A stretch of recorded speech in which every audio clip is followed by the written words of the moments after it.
To install Spotify on Samsung Galaxy Watch 9, you just have to swipe up on the watch face to open the list of apps, and then in here we need to find the Play Store. Now if you open the Play Store, then you should be able to find the search button here at the top, so we can just easily use it, and then you can type or search for Spotify in here. So you can tap on the text field and just type Spotify, or at least try to type it.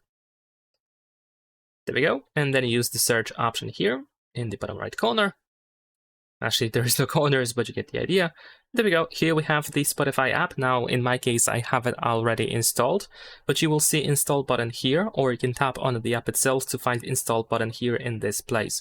Once the app is installed, you can open it by using the Play Store, or you can just go to the list of apps again, and you should be able to find it somewhere over here. And that's pretty much it. Leave a like and subscribe.